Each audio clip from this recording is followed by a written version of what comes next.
Pardon me. Hey. I strayed from the glory of Christ for a moment there. I apologize. That'll make you blur. Okay. In 5, 4. Well, hang on just a second. Let me.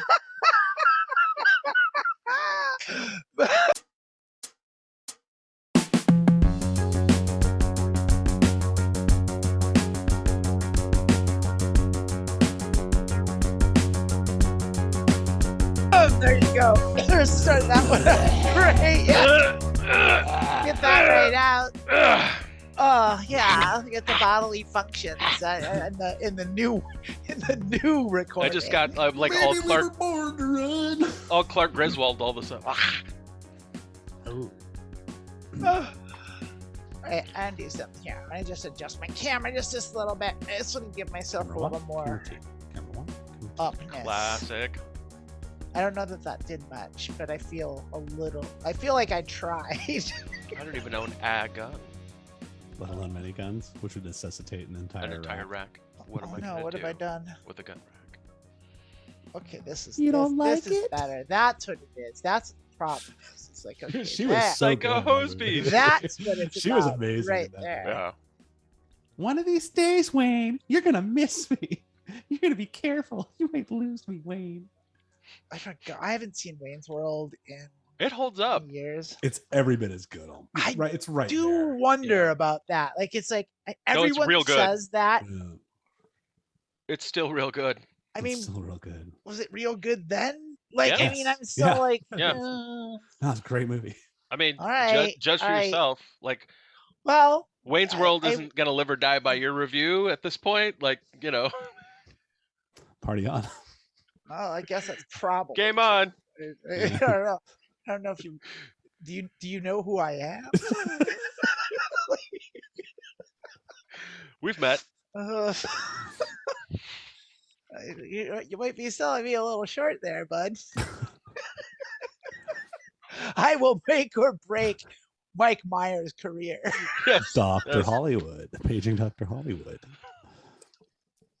We need a decision on whether or not Mike Myers works. It's just Doc.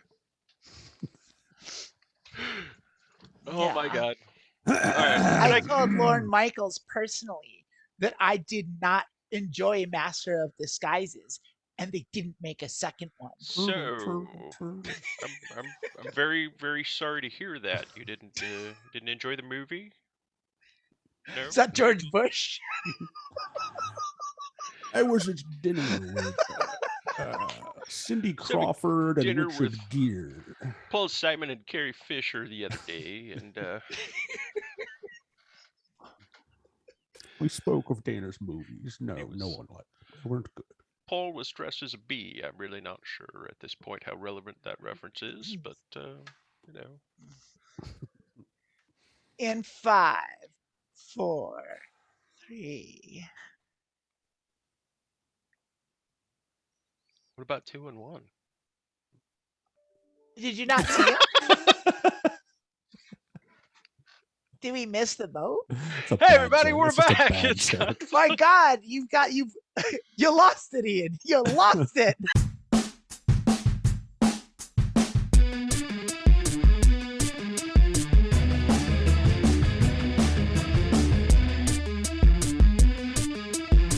Do one more. I just want one more.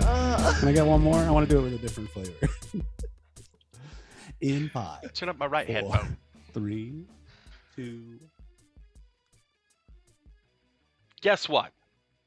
It's 2022, and we're back. This is guys. This is Wiley. This is Kenny. Hey guys. Content Obscura. Hey guys. You guys want to hear about the you got dream something I had to say? Night? What? You guys want to hear about the dream I had last night? Let's. Yes, and tell us about your dream, Wiley. Okay, so like it was about this podcast, believe it or not, and it was surprisingly like linear and bonkers. So like it started out like I was coming to meet you guys, and like but like we were doing it, and it was like a full on like television production with like lights and cameras and a production crew and like a Mhm. catering service and like makeup and wardrobe and all that stuff. And I didn't know that this was happening. I just like showed up to a place that like you told me to go, and like you and Ian, you and Kenny were both wearing these really nice suits and like looked really good. And I was just like in pajamas and I didn't do my Sure. hair and like or my makeup or anything. And like Mm. I was just like, oh, and like and then like it started out with like right out of the gates, like Ian was interviewing Star Jones from The View. Like, I I don't was think like, Star Jones has what? been on The View in like 15 years. I know, but like it doesn't matter because that's what was going on in the dream. It's And a then dream, like Ken. that was Sure, weird. sure. And I was like, okay, I don't even like The View. And then it was like, okay, but like, hey, well, I guess this is what we're doing now.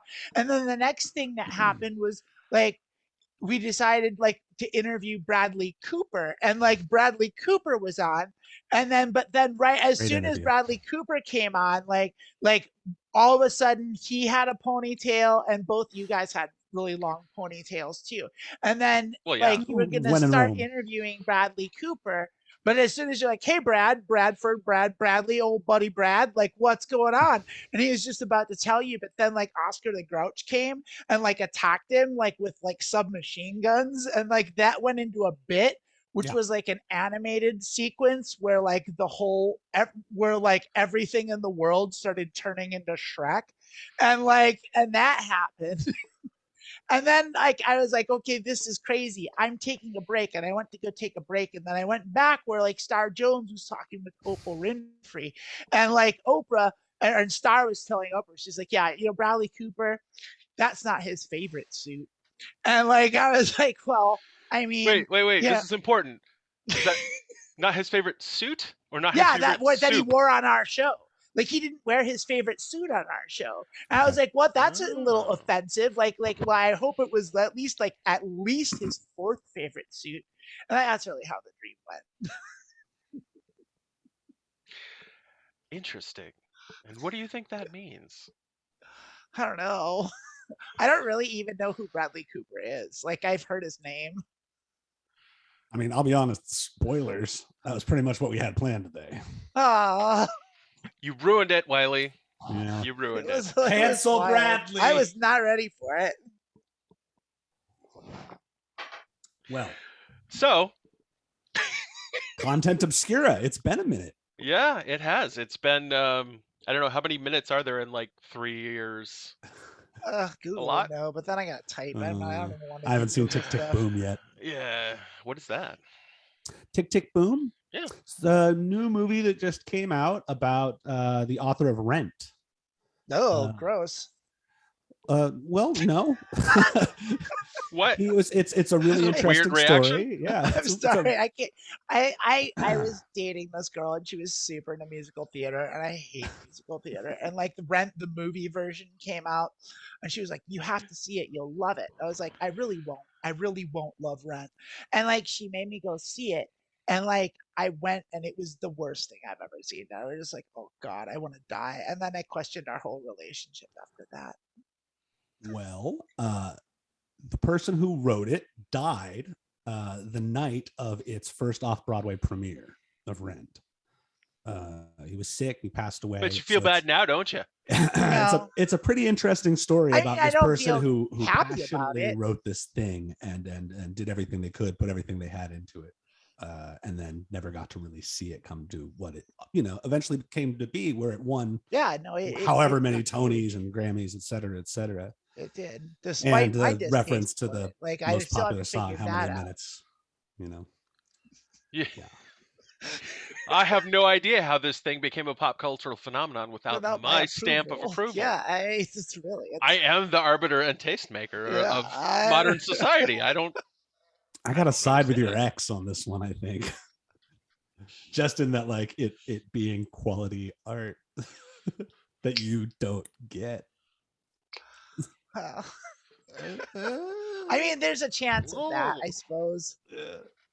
Yeah, I mean, it's a remote possibility out there that many Grammy winning. Anyway, Tick Tick Boom. How y'all been? Getting a lot of Oscar. I mean, since what? Since the last time we podcasted? since 2019. Yeah. Well, nothing's really Weird. happened. You No, know? it's been nothing. pretty Like I just been sitting quiet, around. boring. Yeah, Yeah. quiet. Yes, you know. There was the pandemic. Oh yeah, but that. it's over now, right? Yeah, it's over. Yeah. It's like Joe Biden won the election and now it's gone. Now it's over. More like plandemic, am I right? Oh my God. Oh. And demonetized. Yeah. Neil Young's not gonna like this one.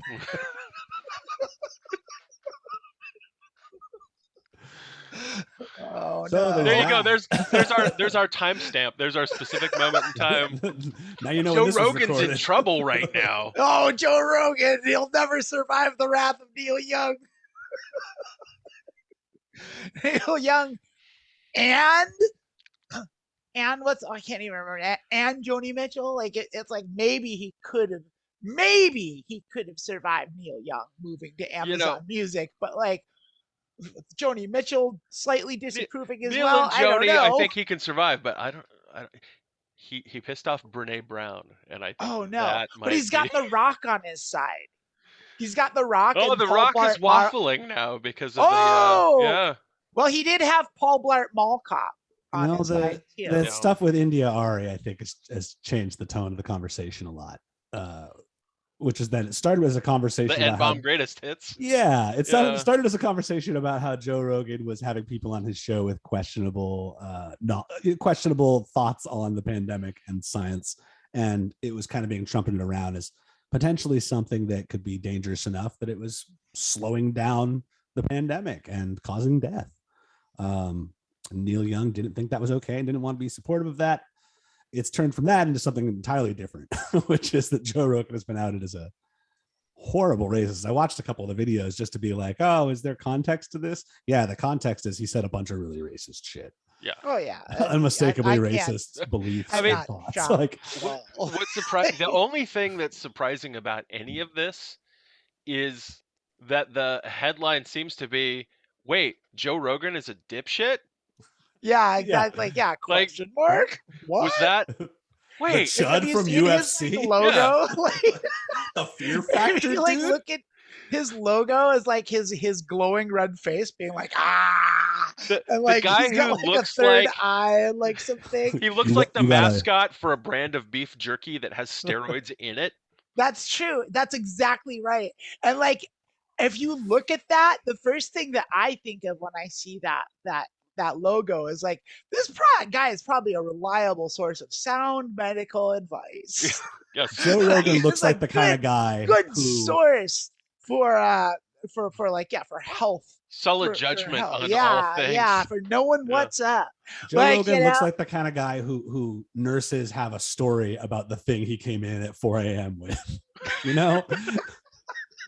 Like, there's been several medical emergencies involving Joe Rogan where he just did something that was stupid as fuck. I'm sure of it. And I'm sure that somewhere out there in the medical community, there are nurses who are like, oh, you won't believe what that guy put up his ass or what that guy tried to jump off of. The light bulb just went off. Yeah.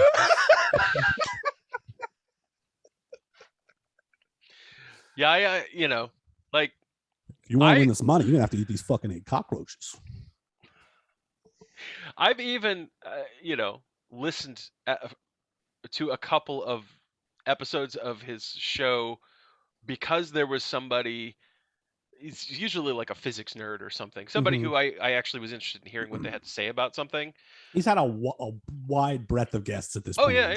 And you had Bernie Sanders on, and that was actually really good. Like, yeah. But even in that context, he's always the dumbest motherfucker in the room. Like he's just. And to his credit, most of the time, he'll be pretty forthright that I'm a fucking idiot. And he's come out pretty quick in the last couple of days and been like, I'm stupid. I said some dumb things. I did some wrong stuff. I apologize for everything. Like he's come out pretty quickly and been like, yup, I'm sorry. Please forgive me. Which doesn't make it all better, but I will say it's a little bit smarter of a move than just really putting his foot down on it. I don't think he's like a bad person. It's just I just think dumbass. Well, a he's dumb fuck. racist and Yeah. super transphobic. Like he's Yeah. pretty Well, gross. dumb people Like, often have dumb beliefs. Yeah. And he's a Yeah. dumb person. I He's mean, not a bad person, a dumb bad person. intent, maybe not. Like, but like, I mean, there's a certain point where like Just a thoughtless the jackass. results of your actions overweigh your intent, Sure. and like, I think Yeah. he might be past that point. Oh, Like, yeah, he no, might have I don't be think over he's a that net benefit to line. society. I think Yeah, Spotify that's what I'm pulled saying. Spotify I pulled don't like care. 100 I of mean, the I episodes. don't think if he's doing harm, like he's not like doing Fox News harm. Like it's like he's just Joe Rogan. He's got a podcast. If you want to take his advice and eat some horse medicine and go die in a church, that's fine with me. You like might it's find, like it's I like don't know this to be true, but his podcast is popular enough internationally where you might find that Joe Rogan is capable of doing more harm than Fox News at this point. He's I think the number one podcast in the UK. I think it's the So number one that's podcast different. in the world. Actually, Maybe, yeah. I mean, so that Like, says It something. depends. He's the number one on Maybe. Spotify. Like I think the New Yeah. York Times podcast is the number one in the world, but Yeah, might be. Yeah, I have no idea. yeah, I don't know. There But might I be know some Chinese he's one very. too. I know that's, he's. like, I guess crazy just to good. say, I know he's Crazy popular big outside too. of the States as well. And Yeah. you know, and he's a different kind of dangerous. I think that what makes people so uncomfortable with Joe Rogan is the fact that he approaches everything with this sort of like, hey, I'm just trying to get everyone's point of view. I just want I'm to just be asking open. questions. I'm just asking questions here. Yeah. And he comes across as a way where like a sort of simple, well-intentioned person can be like, he makes some good points. I don't know, And Yeah, like, so like you think I'm not using that like, accent because that's the idiot. I'm using it because that's Joe killing Rogan's like accent. But killing everybody that's not white is like a good idea, huh? Well, that's interesting. It's interesting. Right. Yeah. Well, it's hey Jamie, can you look that up? Jamie, can you look that up? It's interesting. That is the downside to like the democratization of media is, and I mean, sometimes sadly, we're also exemplars of it. There. Hey, we're back. Our three middle-aged white people have our podcast going again. Whee! Yay! Yeah. We have opinions about things. Want to hear it? Yeah, I guess. We're well, well I mean, informed. if anything, I'm happy to be podcasting again with each of you for a couple of reasons. One being that I've missed each of you and spent the last couple of years working from home, being inside a lot. Yes, we've all lived in our own weird little suburban submarines. Yeah, and it's been a weird couple of years for sure. But I'm excited to get a chance to talk about the world and to talk about the things that are going on in our lives and to do some silly together and hopefully bring some levity to people's ears. Yeah, I like it. I'm I like okay it. with that. Yeah. Oh. I think it's nice. It's nice to be back together and having. I'm trying to paint a rainbow on this turd. Get to polishing. Yeah. I want to be the air post. freshener in your shitty room. I want to be the lit match to the bathroom you just stepped into where somebody just took a giant dump. Yeah. Still smells like shit, but less. But also fire. I've never been a fan of the lit match. Like I get it. Oh, it's the best. It's the best thing. It's the universal. I get it, but it is the kind the of Glade man. No, my shit just doesn't smell. Oh yeah, that's it. That's it. You just like nothing. You're literally nothing saying your room. shit don't stink. I mean, it's not that it doesn't Nothing smell. at all. I don't even flush the toilet. I'll say this. I just leave it floating. I've Smells never smells like flowers. I've never really gotten in there, to make sure. But Listen, hasn't believe bothered me, everyone tells me. Kenny just uses the bathroom, doesn't flush, leaves, and moves to a new house. And the entire family Never gathers at smelled the it. door. Never smelled it once. The entire family gathers at the door looking wistfully, going, "We'll miss you. Thank you." Oh, Dad. all I'm trying to say is that my shit doesn't stink, and I don't know why that's a big deal to everyone all the time. Eat healthier. What do I have to tell you? You hear the words coming out of your mouth, right? Yeah, I mean, yeah. They sound great. I don't know why they don't sound great to everyone. I don't know why everyone doesn't sound like me. I have the best words. That is pretty good. It's pretty good stuff. Believe me. They're not here right now. It's just Kenny. Oh, I don't want to be alone. I have to deal with my feelings. Oh, good. Whew.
So we're back, and we wanted to kind of revisit something that came up when we were talking the other day, and it was really just sort of planning for like, we're going to come back and do the podcast again, and what should we talk about? And you know, it's an interesting question that sort of segued into a larger question. So the introductory question was, is rock dead? And I think there's different perspectives to be had on that, or different sort of definitions of what constitutes being dead. But that rock also is dead. Long live rock. That also led to the larger question of like, what does it mean for rock to be dead? Does it mean it's dead in terms of it's no longer like the dominant socially relevant musical paradigm, which led kind of to the bigger question of like, is music socially relevant anymore? Well, like people listen to it, but so just setting the stage. But let's start with the is rock dead question. Right. And I mean, I'm gonna like lay out, I think, what in my mind is like a baseline for that conversation, which is no. Yeah, I agree. Well, and I don't mean that. I don't mean that to be cynical, but I mean to say like rock and roll will never die. and somewhere, my. somewhere deep under any society, there's a burgeoning, rebellious, loud music, and I think that'll always come back. I don't think you can really ever snuff it out. Like there's a burning embers of it will always exist. That Ska is going to come back. I'm telling you. Well, I'm going to just add something to this. Like this depends on what you mean by dead or alive, or Right. whatever that metric is. Rock itself probably hasn't been in the Billboard top 40. Is rock what the kids are listening to these days? Like, and so like, Right. like, I mean, like that depends on what you mean. But there's still new metal bands, and there's still new punk bands, and like there's rock bands. Like there's even still new metal bands. Yeah, I believe that. Like, I mean, it's like rock's decidedly still being played and listened to by as many people as it once was. Decidedly not. Like, or at least maybe even as many people, but a less large percentage of the population. It's just a lot more people. But like, I mean, like, it's still alive the halcyon days of 1976. It's still alive in the same way that jazz is still alive. It is. That's what I'm saying. It's just a niche subgenre now. Right. As where from some point in the late 1950s through the late 90s, really, rock and roll was one of the dominant genres. I think in American music, I would say the dominant genre, like pretty much up until right about the turn of the century, pop music, or even the 90s when it started fading. It depends on among whom, though. Hip hop music. It was it was certainly rock and country were the dominant genres among white people during that time period. Right. but I but guess I yeah, it guess depends on how you measure it. Like Yeah. like that's the and that's what I'm tricky saying is thing rock's about never it. been the dominant genre through that, not through the 80s and 90s. It wasn't the dominant genre. It was one of the dominant genres though, and I don't think it is anymore. I work in music distribution. I can tell you it's not. but Yeah. but I will say that like that doesn't mean, you know, to Wiley's point, it still exists and there are still people listening to it, making it. There are still rock clubs going, of Yeah. course. But beyond all that, like I Well, still that's think a whole nother ball game. Like I still mean, think with it comes COVID. back though. I mean, that's the other side of it is that I don't think this is a, you know, long-term downhill slide where what we would consider rock and roll music is just kind of now a subgenre from now on. I think it can still swing back into the mainstream. A related kind of question that I think is wonder. to me wonder if maybe that's true. even more interesting is about the broader relevance of music as an art form. There was a time, a long stretch of time, well, let's say the back half of the 20th century into the 21st, where it felt like music could be socially relevant in the sense that it could actually change public opinion in some ways. You know, it could change politics. It could change social movements. And I don't think there's any music made. I mean, that was true from like, you know, Woody Guthrie folk stuff in the 40s to protest rock in the 60s and early 70s, all the way through to like, you know, Fuck the Police and like, you know, the sort of the nascent hip hop of 80s, early 90s. Well, inarguably right up to Neil Young saying, pull my music out of Spotify because I don't agree with the political statement being made by the people this money. Neil Young saying, pull my finger. Yeah. Well, I mean, Kenny's not wrong here. Neil Young Young saying, went check about out it my new pretty podcast clumsily, on but like, Yep. I'll say this: like Neil Young that whole thing may have looked pretty stupid, but like, it's not as stupid as Eric Clapton and Van Morrison look on the same my God. like that's thing just canceling right now. tours. Yeah. Eric Clapton, I could did you hear that song? Eric Clapton has been a lost cause to me for forever, but I'm kind of I never sad. understood why people liked him. He always seemed like a dickbag. I'm kind of sad.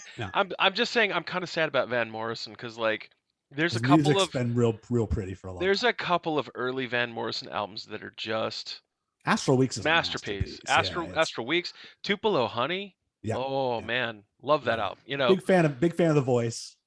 You know, reportedly even back then, giant asshole. Yeah. Yeah, that's the word on the streets. No, some people are shitty.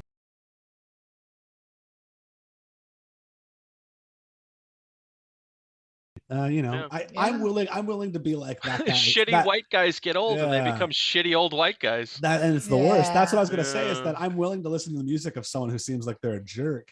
I'm not really willing to listen to the art of someone who seems like they're like bad.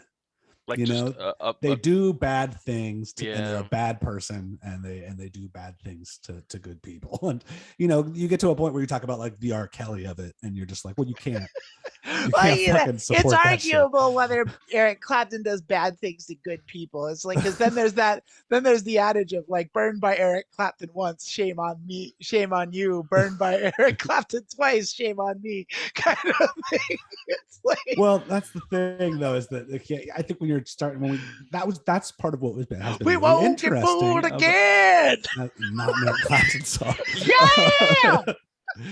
Yeah. Who is that by? Who is it by? I can't even fucking remember what I was saying. Reference. No, I do remember. What I was going to say is that that's part of what's been really interesting about the pandemic in the last couple of years is that it kind of paints all of that in a really different light. You know, like the idea of whether or not someone's just kind of an asshole, or whether or not them being a stupid asshole now is also dangerous, and like having a huge impact on your life. Yeah. Because it's prolonging a pandemic. Are you a net negative impact to human society? Right. Yeah. So there's a difference between like, are you a jerk, or are you like fucking making this worse for all? I mean, are you a jerk, or are you the jerk? Yeah. I mean, putting it on like someone like Neil Young or like Joe Rogan is to me like a little bit of like, I don't think anybody was knocking Neil Young. Target.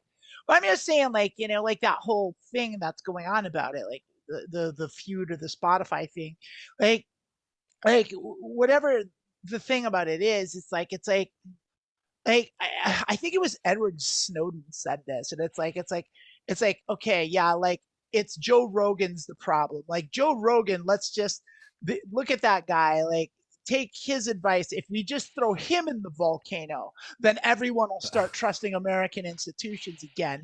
That'll be it. That's it. Get rid of him.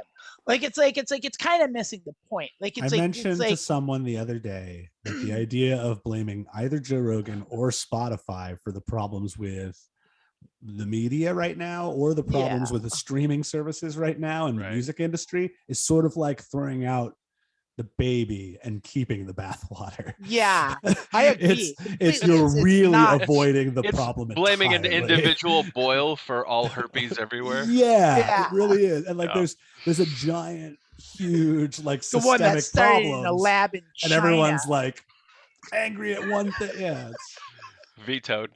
Again, we're just demonetized. You gotta just, Were we ever monetized? Well, here's the thing. Here's the thing. You say something like that as a joke, but then those words get then those algorithms by algorithms, before you know and then it, all of a sudden you're in Facebook jail, and YouTube has removed your videos and given you a strike. Can't take what we never had, boys. Mark Zuckerberg himself is like knocking on my door. It's like, I'm gonna need your shoes. Sorry, you're under Those house belong to arrest. me now. Those are my shoes now.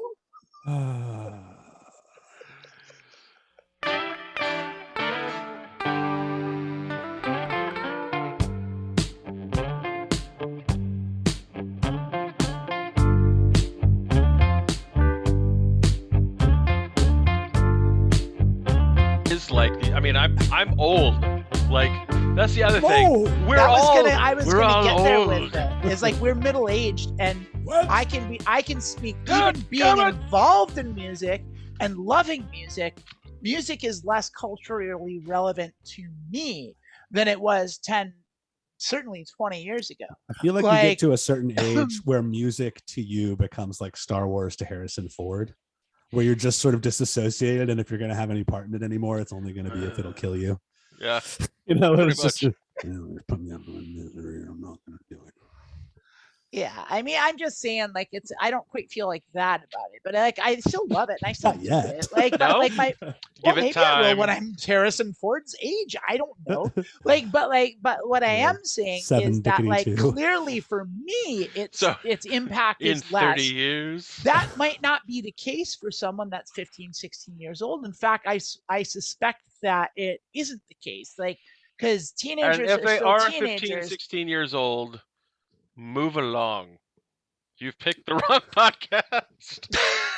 Don't say that. Wait, who knows? I'm kidding. Maybe we've got we're hip, we're cool. Like, follow us With on it, TikTok. Are we on tuck-a-tuck-a-tuck. See your TikTok? mom's purse. Are we Go on over the to purse. TikToks?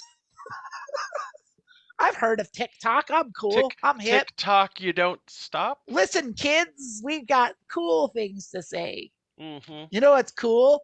Keeping your grades up. That's what's cool. Yeah, not doing drugs. Yeah, the gold standard. That's what's cool. That's really cool. Yeah. Oh Lord, Christ. Sweet fuck. We've got it, done it now. So I think we could all. I think we've probably talked about this in the podcast before, although it's hard to say because it was years ago. Yeah. But I think in the we've before talked about times. it. In the before times. But music historically wasn't a thing where like most people could make a living doing it. That's true. No. Historically. It never has been. It never has really. been. Well, it was. Well, most people is the key there. I think. That's the thing. This is the thing. Is so you look at from the invention of the radio up until the invention of the internet.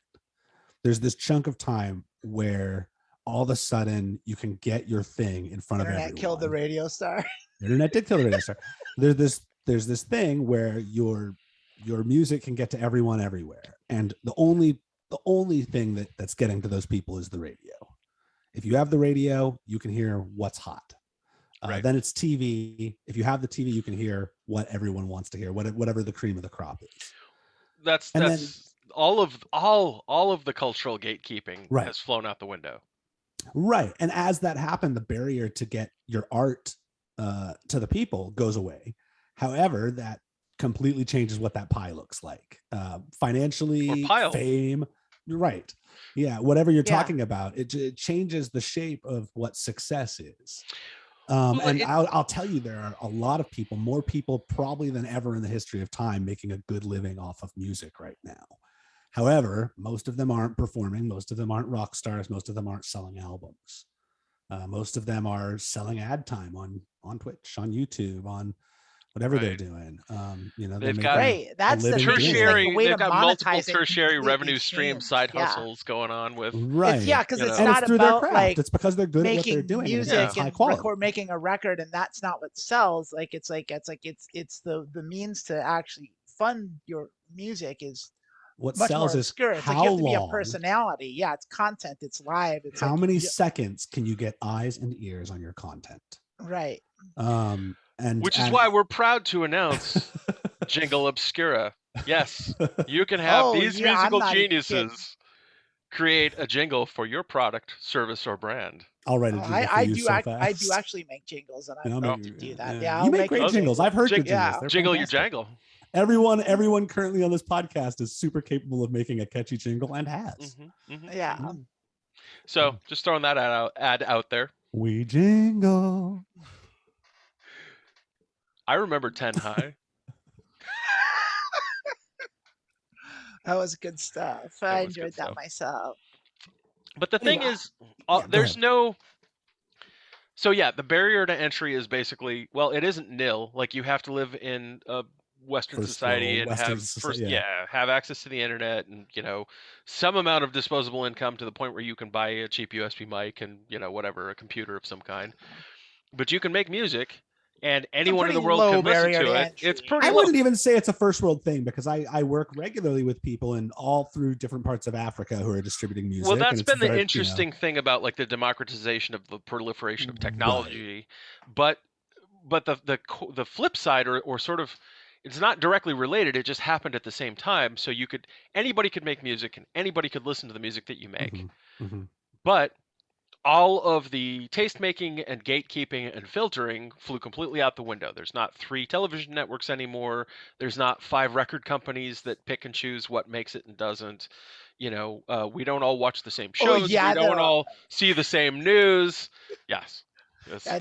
You're brainwashed, bro. Brainwashed, man. There's only 5. There's like 3. It's 3 guys, man. Yeah. They're all named Chuck. So what does that do to the idea of the impact that music can have socially on a society? That's the thing, is I think that it everything is balkanized. It's fragmented. There's these little subsets and sects and cult followings, and I mean it's the same reason why we can't get people to agree on basic facts about what is happening in the world. Is everyone is being micro broadcasted to, right? So that you hear only the shit that you wanted to hear in the first place. And there's entertainment for anyone now. There's whatever your niche thing is out there, and there's a breadth of it. There's a whole bunch of sci-fi and fantasy content and documentaries. Very little money. Yeah. Yeah, well, relatively speaking, it's it's like you said, those barriers, just like they've come down for artists, they've come down for consumers. Yeah, you can have access to anything you want, but you can also never be forced to interact with any sort of art, thought, communication, media, whatever, that doesn't sort of already float your goat, if you know what I mean. Like, and I mean, that's there's still pluses and minuses to that, though, because I gotta say, like, well, for sure, I do enjoy living in a world where I am not carpet bombed by commercials anymore. Like, and that's where I see things just a little differently. Contract or no, I will not bow to any sponsor. It's the strange thing is that it, we talk constantly about these things, and we've been warned about these things for decades. Yeah. We knew this was coming, and when it finally got here, we all just checked the acknowledge box. Nobody read the terms and conditions. So just like, all right. Well, we knew what it said. We knew it was like, we're watching, we're listening, we're gonna just take everything. Yes. Is that cool? And we were all like, I mean, do I have to do it to listen to music and watch videos? Right. All right. I acknowledge. Like, Thanks, you know, wiretap. Pretty much. I mean, I do it. Yeah. Like I do it. I don't even think. Like, yes, please take my information. Which is so funny Yeah. because that's so antithetical to like the basic, there was the notion of the surveillance state Yeah. and like, well, if you haven't done anything wrong, then you don't have anything to hide. And we all Right, yeah. basically at a certain level went, Yeah. okay, sure, yeah. Yeah, I don't have anything. I'm to not hide, plotting and, jihad. I just want yeah, quick just- Google results. So, all right, Yeah. Yeah. here's what my deck looks like. That's what we're here for. Yeah, my porn searches are like weird, Yeah. but not illegal. That's so- awesome. Right, right. I love the It's like- I love the idea that like it's just one of your daily things is you just get up in the morning and send a fucking dick pic to the CIA. Give it a little waggle. All right, Here you NSA, go, how you fellas. doing this Could morning? I feel like dressing to the left today. Bert, there you go. Here you go, Agent Fuckface. I gotta tell you, this It's is like completely if you off tie that topic. in with like the old Warner Brothers cartoon with like the sheepdogs, it's like Morning, Sam. yeah. Have a good one, Ralph. Yeah. It's like shift Yeah. change. Like, how's his dick today? About the same. Yep. You ain't up to anything new? Nah, just Googling woodworking tools. Accurate. I'll see you at 8. Pretty Yeah, I much. know. Pretty much. I was like the idea of a show that like Jabe and I had, which is like Star Trek: The Night Shift, where it's like, yeah, That's a show. is it? Yeah, it's called Lower Decks. It's an animated Star Trek show about like people who work like The they're like shitty jobs, ensigns yeah. and shit, and they Yeah. work like second shift. Yeah. Well, the rest of the crew's asleep. Yep, Yeah. that is absolutely oh, fuck, a thing, they made that. and it's oh, real shit. funny. Yeah, Yeah. it's real God good. You damn should watch it. it. Well, Yeah. I guess that. Fuck. That Yeah. sucks. You gotta- I'm embarrassed. In the last 5 years, I feel like every good idea I've ever had has turned into a movie. Again, Yeah, we're wow, back to they the actually did low make that. barrier I mean, thing. Is that Good there's- on them. It is a good idea. but, Yeah, like, it's a great fuck. idea, and it is funny. Oh my goodness. Should we take a little break and regroup? I guess. I want to. Okay. Sorry. Yeah, I'm sorry. Did you have? No, yeah. Were we not did good I enough for misread you, the I Andrew? thought we were all enjoying our I time. thought here we were together, doing and, a good it was job, a but we're nice not. Conversation. But Wiley doesn't think we're doing good I work. didn't mean to like throw. I didn't mean to like just come in to like kick over the fucking sandcastle. You know what I'd like? I'd And we'll like be back.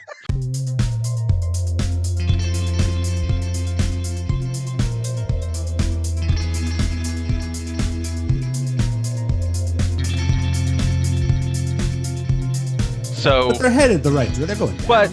but with the latest mutations, like less people are dying. Mhm. Not no people. There's still a lot of people dying. Very few vaccinated people are dying. True, and I'm fine with that. Honestly, To some Yeah, degree. me too. To Sorry, some degree at this super point, okay you with gotta that. say Yeah. At this it's been a point- year. Hate to Yeah. get all Stalin Yeah. on it, shit. If, but like, yeah, I have no love. I'm not no Stalin, tear but to I'll go shed. Dolph Lundgren. If he dies, he dies. He dies. Yeah. Right. Like, Yeah. like newsflash, vaccines work. Fucking idiots. Yeah. It's a shame that we're here, at this point where there are so But many do they people in work our as country well as doing it. unapproved Go ahead. horse medicine? 'Cause that's the real medicine. Like the vaccine that's specifically designed to combat the virus at hand, that's Right. bullshit. It's the unapproved horse deworming medicine. Now that's the real stuff right there. And the important thing is, like, no one knows what's in the vaccine, but everyone knows what's in ivermectin. So it's solely safe. There's Wiley, nothing you funnier than people who, on the one hand, refer to others as sheeple, and who also then take take livestock livestock medicine. medicine. I'm just gonna say that those people are so crazy that you don't sound sarcastic because that's exactly how they sound. I know. Like, Well, when you know you're why they saying- sound like that, don't you? Because 'Cause the frogs they're- are gay. Yeah. Well, The frogs are gay. I can't speak to the frogs. I don't know anything about the frogs. Because they're Or their making the frogs sexuality. gay. That's why. Yeah, that's totally why it's I'm for frog choice. lousy Democrats. And scene. Nobody was gonna say start. Yeah. Oops. Oopsie. So- I wish we wouldn't have got Oopsie. that. Can we make that disappear somehow? It can. We could. I'm not gonna. Thank you. That's quality stuff. I thought it was a delightful conversation. It's a little meandering, but like we're talking about real shit. And the thing is,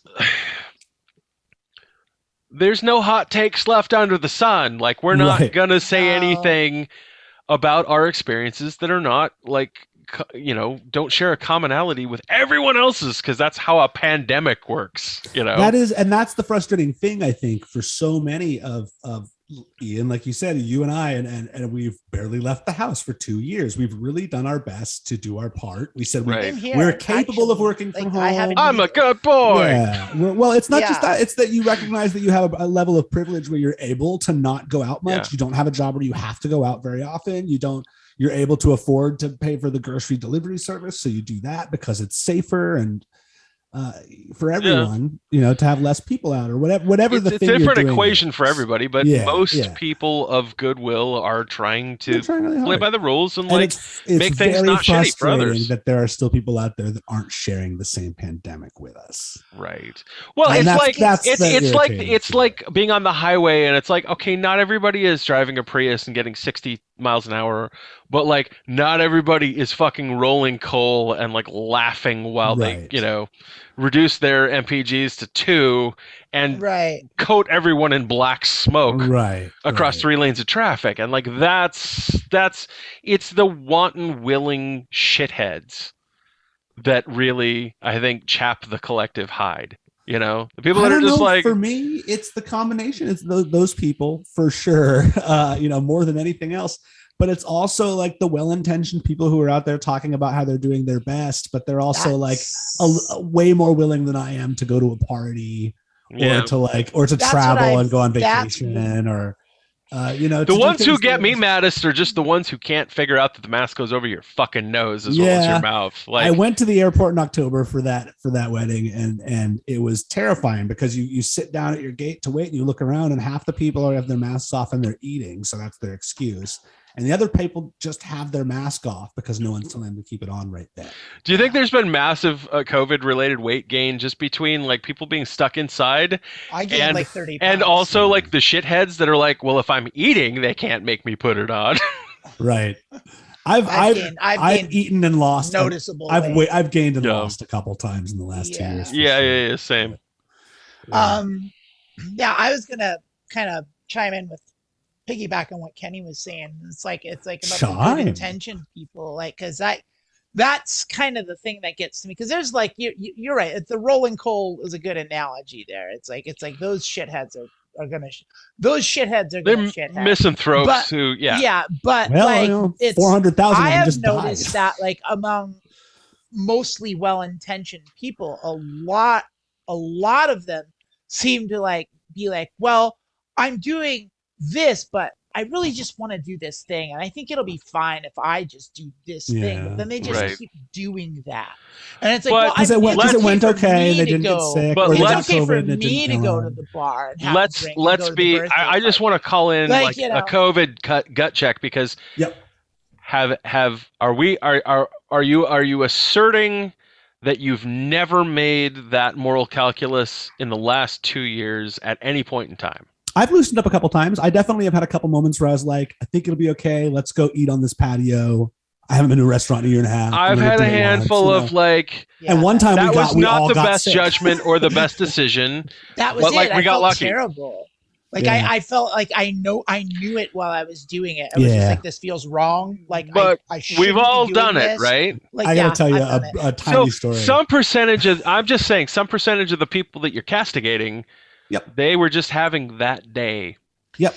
But you know what I didn't do? I didn't go on social media and go, look what I did. No, I'm also that's a different class of shithead. Over that too. It's like I'm also like kind of like I'm not as upset about it anymore. Like my dad, like I went to California and stayed with my parents, and my dad fell ill, and it was pretty scary actually. He's okay, but but I went and stayed with him for a couple months. Former in guest of November the and December. podcast. Yeah. Yeah. And he said something to me that really like made me think about it, like because I was pretty worked up about everything and like regularly feeling and it was a rough time. I'd lost my job, like my living situation was in flux. I was just having a bad time, and things were very unstable and uncertain, and I didn't know what was going on. And he said something to me that really resonated with me, and it didn't take fully to the level of Zen master, but like it's like people are gonna do It's a what high they're bar. gonna do, and the best that you can do is just do what you think is the right thing to do. And like it's like yeah, that really is it. Like there isn't like That's I actually a am Gandhi doing quote. what I can do, like, and that's it. And I can't do any more than that. And I can't change the way other people are doing things, and I can't make them do things. And me getting mad at them for doing But you know what you things isn't can making do? anything better. You Like, can do the do. Well, I could do the do. I could.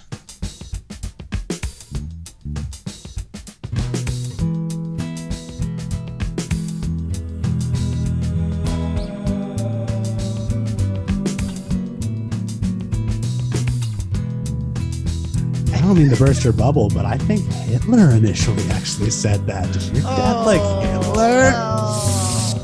Canceled. Yeah, that was Hitler's whole move. Is like, like living. People are gonna do what like, they're yeah, gonna people are do. just gonna do what they're gonna do. Like, It is what it let is. things be, man. It's He just do by the best means. He was you a could total do. hippie. Like, yeah, Hitler was super into peace and love. No, and but there's like, understanding.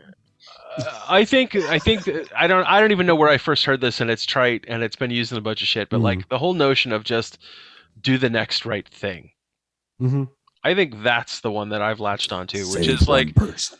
we're all imperfect and we all have good days and bad days. But if you try to focus on just doing the next thing right, the next right thing, when you look at it in the aggregate, you'll be doing okay. Your batting average won't be too shabby. I always say try and be better than you were yesterday. Well, and then I got feel like that the whole. There's a cumulative build there that I don't want to be. I don't want to. Right. You can have a bad day. Like, you can have a bad day. But you know what? That's the thing is when you have that bad day, that's all right. You just try and do better the next day. Yeah. You just try and be better. Like it's not a matter of like something you can't fail at, but it is, I think, just keep like it's the same thing. Keep trying to make the next decision a good one. Like the best thing you can do. Yeah. Well, that's the good, honorable me talking, and then there's the pessimistic, fuck it all, burn it all down me. That stab him in the stomach, Wiley. Take his fucking wallet, Wiley. Wiley, call him a name. Yeah, a mean name. Exactly. Tolly comes in and gives me some advice, and sometimes I listen. Yeah. And that was his mom. So all I'm saying is like, okay, then there's the part of me that's like, you know what? No one's fucking taking this seriously, especially anyone in charge of anything. Like, and nobody's in charge of anything. Better. Well, if there's one takeaway. Yeah. I said to someone recently that I felt like if there was one thing that we really that really became like abundantly clear that I was a little surprised became so clear and out in the open in the last 2 years, it's that capitalism is terrible for almost everyone. Yeah. And I feel like that was something it's even that America terrible for the people it's good for. They just don't know it. It's really, I mean, the strength of our systems is 99% inertia, and that's it. Homeland Security's here. I gotta go. It's been a house of cards built on quicksand. It's nice knowing you, Kenny. We'll write. Silly string for 50 years. Like, how little stress it's really taken to just make every system in our society teeter on the precipice of breaking down. That's the thing, is that America has done such a phenomenal job for such a long time, for all of our lives, of getting most people to kind of to have enough to feel like they were comfortable enough to not complain and have about everybody it, just feel like, all right, we're doing this because it's the way we've always done it, and don't ask questions. Yeah, and we've been told that success is, and then we've kind of bit that, bit that carrot or whatever. But like, it really just in the last 2 years, it was immediately like, oh, okay, no one can keep their kid just home. Like, we all have to go to work. Like, school is childcare, right? Right. Right. And then I'm immediately like, if someone stops selling me groceries, It sure I don't know is. how Let's I'm bring going to in get the National groceries. Guard. Right. I live in a city. I can't Yeah. farm. I can't farm groceries. There's- I don't know where to get food if the grocery store doesn't have the food. I could That's gonna be maybe a get a problem. squirrel. That's not going to go real far. Right. I've got a 12-pack of refried beans because of Costco, but at the end of that, if the grocery store, if there's no one there to sell me groceries. Do you remember the brief, shining, glorious moment of white gold when toilet paper was like yeah. That was the weirdest thing. toilet paper and bananas? People were losing their minds. Yeah. It's like I remember, like before that, like there was a big snowdrop in like 2003, 2004. Long before that. Last year. That's No, there well was like a outside giant the, dump where it like dumped like giant 17 dump. inches in like one day. Like overnight, it was just like, and it covered everything and everything. I remember shut the down. great snow. That was I'm like just saying. 08, 09, something like that. The thing that shocked me about that was not that it happened, or not that like things got shut down, or that people didn't know how to drive in it. What shocked me was, The for electrical some outlet. reason, everyone went to every fork grocery store in and the bought socket. up all the milk. Like there's just like, you couldn't get milk. Everyone just like, we need milk. Let's get milk. Like, of all the things, like it's just Milk like, and eggs. no, it was Robert, just going on to milk. the It pen, was say. just milk. They bought You up need all milk. the milk. You could Uh-huh. not get milk. There was no milk. Well, She they may got not have at bought any up all the grocery milk. It store. may have been that the milk delivery wasn't able to get to the store. That Mm. could be too, but it was in any store, and like That's- maybe it was. Every milk truck. I don't know, but it When was. you can't depend on the curious. Piggly Wiggly, what can you depend on? I mean, to this Hey, day, yeah, there's weird shelf gaps like in dairy and that kind of thing. Yep. Well, I mean, there's shelf gaps in everything now. Yeah. Like I it's just like heard you go- recently that we're you go a to the couple weeks store away and you're from like, suddenly having they were out of peanut the butter problems. weirdest thing. They were Wait, out of what? coconut milk. Like the last time I went, and I was just like, okay, I guess I can't get coconut milk. Like, and it's just like, all right. I was just saying, I heard there's about to be a big peanut butter shortage. That's going to be a problem. In a That's minute, where nuts. no one will be able to get peanut butter. I haven't eaten peanut butter in 10 years. You obviously don't have a 6-year-old. Or a 10-year-old. Yeah, I don't. I don't. Yeah. Yeah. We go through peanut butter like Lot of nobody's peanut butter. business. Yeah. And they don't sell it. They don't serve it at school anymore. You got to get your peanut butter. at Oh, home. because everybody's fucking kid has got a nut allergy now. Yeah. So Yep. yeah. Yeah, we've evolved into being very delicate, which I'm there's- not blaming anyone for. No, that's good. There's a It's certain good like not to poison children. there's No, a certain- I meant that we've evolved to a point where more people are allergic than used to be. yeah, like they didn't play in enough dirt when they were little. Yeah. Yeah. I'm certainly not criticizing the sensitivity like, around. you guys are both allergies. parents. Like you have Yeah. relatively young children. I remember when I was 6 years old, going on 7, and over the summer, like my parents let me leave the house, run around wherever I wanted. They didn't Mhm. know where I went, and the only instructions that I had was be back by dark. Yeah. And like I ran wild and did all sorts of things. Do you let your children do that? No, No, a lot's changed. I brought that up initially because like I mean, you mentioned about like how no one, like the kids aren't rolling around in the dirt and as much. It's because their parents aren't letting them. Like, it's like Well, that is why. yes, Like, yes there and is no, some- but that's I also think- like yeah. Well, and they're The also doing other nature of things. Parents the- are more involved now. Kids are involved with more day-to-day I mean, activities I'm not- and I am after school not- activities. parents work critiquing more people. hours at shittier No. jobs in a lot of cases Mm. than they did when Yeah. we were young. Also, That may like be true. Yeah. uh, Fewer one-income households. yeah. I mean, Yeah. that was not the standard by the time I think we were kids, but it certainly was still a thing. And how many households do you know of now where there's like, a blue collar single income that's paying all the Yeah, that bills doesn't and like, exist. Yeah. people can Not go on a most- vacation and maybe buy a boat, in a bowling league and like Yeah. yeah. Yeah. A house. That shit did actually situation where- exist when I we have were a kids. 2-car garage and like a 6-bedroom house in Yeah. Queens. Yeah. Where Roseanne can pay the Well, we're- mortgage on her waitress job while Exactly. Dan doesn't have contracting work. Exactly. Yeah. So, yeah. Is it a different Archie time Bunker and place? driving a forklift Yes. at Amazon. Do you remember the show Rock? Yeah. I never Yeah. saw it. I I do. remember it. Like, yeah.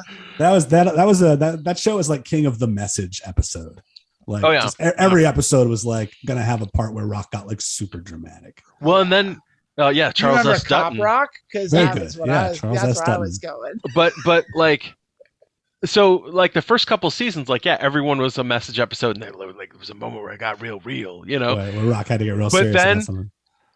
It wasn't like dramatic enough. They went to where they did all of the episodes live, like old school I 50s remember, TV, yeah. I remember where it that, was like yeah. live, one take, no fooling around, and they did Yeah. that like week to week. It was a weird, cool experiment in like theatrical television that made for not that great a show. Yeah, it was just an okay show. Yeah, It was no Martin. but it was neat. Yeah, it was no Living Single. Come on, Yeah. I was never a living single. Yeah. it was certainly no Herman's Head. I can't remember Herman's Head. I remember her. Herman's Head, which was no Perfect Strangers. No. Yeah. That's no Big Bang Theory, that's for sure. Got to go all That's the way a back to show. Meepos. I think I could probably sing all of the Perfect Strangers theme song. You want me to? Okay, I will. Yeah, hit it. I won't. I'm gonna go But, take a leak. Perfect. I will. Yeah. Yeah. Nothing to rearrange. Speaking of David, Rise and fall on the wings of my dreams. Okay, that's all fine and good. Do you Is remember the theme from Wings? no. Oh my God, Jamie has been rewatching Wings from the beginning, So and you I remember don't the Wings understand theme? why. Why? It's that not show is good. Not good. No, Is it all for what's his name? Thomas Hayden Church. Thomas Hayden. Well, yeah, that's Lowell, right? Like that's what I yeah, remember he's is on like there. I mean, Lowell. Tony Yeah. Shalhoub's on there. Like, Yeah. it's less than the sum of its parts. Like, you look at the Yeah. cast and you're like, okay, Yeah. this should be a good show, but it's not. It's not. It's Well, not. at Well, all. the actual like And- the pitch of like it's at like a tiny little rinky-dink airport, right? Isn't And that the then idea? Tucket, yeah, it's- and it's a Cheers spinoff. Right. Yeah, somehow there's no one in Somehow, Cheers in it. like.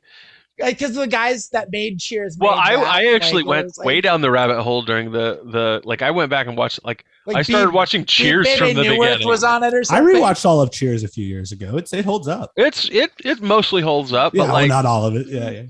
Mm, No, it's got some. I mean, like the actual just pure like sitcom writing of that show was revolutionary enough where I feel like it holds up. Jamie brought me you the kinda Frasier just for dug your breakfast own the other grave with day. That whole explanation, like your justification of it was its crime. Being good at what No, it like did. doing that whole 20th century. Oh, thing. you just kind of hate It's a bad- sitcoms. it's a Yeah, bad- yeah. Yeah. I enjoy Yeah, sitcoms. it's- I It's sitcoms garbage. have their moments, but like I was blown away. So I think I was working out in the garage like a weekend or two ago, and it Nice. was breakfast, and I was getting hungry, and like Jamie came out with a plate, and she's like, "I brought you the Frasier," and it was literally tossed salad and scrambled eggs, and it was Nice. amazing. Well, that's great.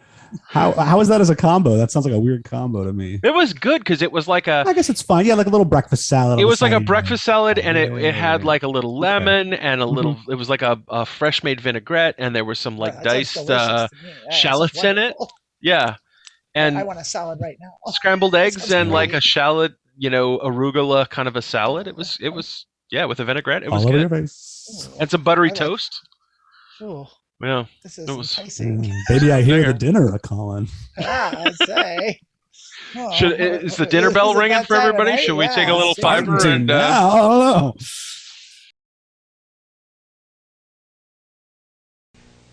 With overlap, action please.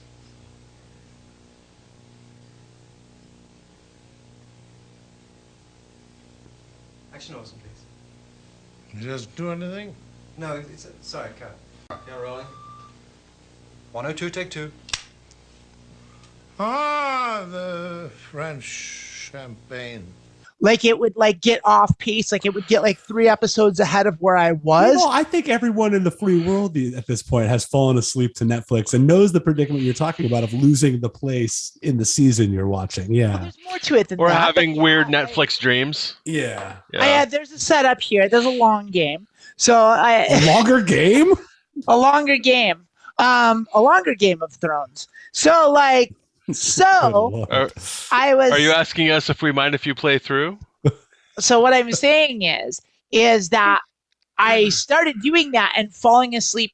I got into the habit of falling asleep to television, and now it's like a Pavlovian thing Mhm. where if like television's on, I fall asleep. And so like I Mm. can't watch television anymore, especially heady long series. It's like because putting I'm a, putting a out in, like, towel over a 15 parrot's minutes. cage. Like, yeah, it's exactly what it's like. It's exactly what I it's like. just turn the TV on Wiley, when I was like, Pretty much. You know what your actual it's issue though exactly is? it. You are weak-willed. you Well, thank you are a you. I really weak-willed appreciate it. narcoleptic. Well, for both of you. Like, this is great. I love this. No, I know exactly what you're Wow, talking it feels about, but I really have good to be doing this again with the two of you. Hey Wiley, what's on?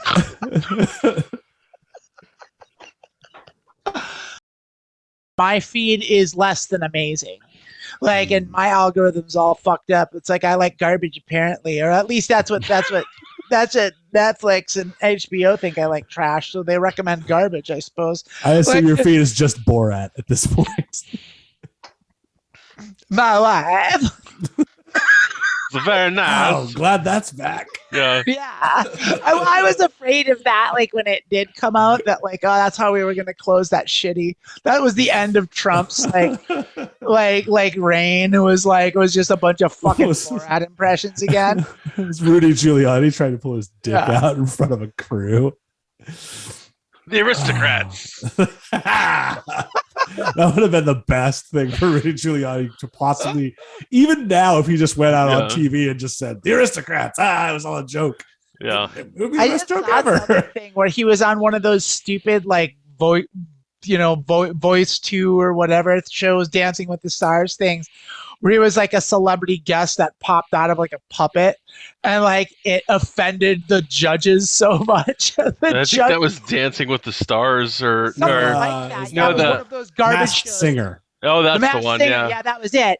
And it was Rudy Giuliani, and it offended. And Ken Jeong wasn't having it. Yeah, and the thick kid, I can't remember Barry. Yeah, if you, whatever. if you offend Robin Thicke, you're Robin really Thicke, pushing.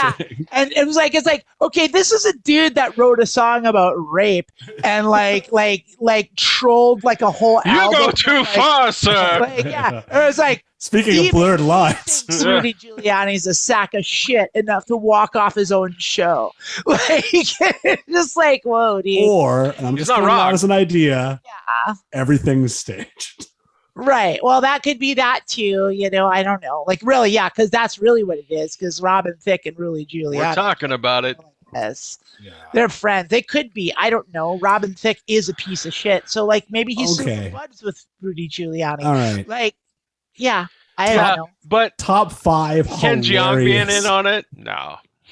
Top 5 hilarious political moments from the Trump administration. Oh my Oh, god. Sean Spicer Oh my hiding in God. the bushes. Sean Spicer hiding in the bushes. Sean is number Spicer's had one it. For me, it was Four Seasons Landscaping. Four Seasons Landscaping's right up there. That's Staring fucking directly gold. in to the to the eclipse. sun. After specifically being told not to. I'll fucking show them. Tear gassing the city of Washington, D.C. to take a photo in front of a church with a Bible that's upside down. That one wasn't as Injecting funny to me. Bleach. That was funny. Injecting bleach was funny. Injecting bleach. It's funny in Asking retrospect. It wasn't the funny moment at the where he time. turns to the director in the middle of the thing and goes, "Can you try this?" And she just goes, "I wouldn't know. No."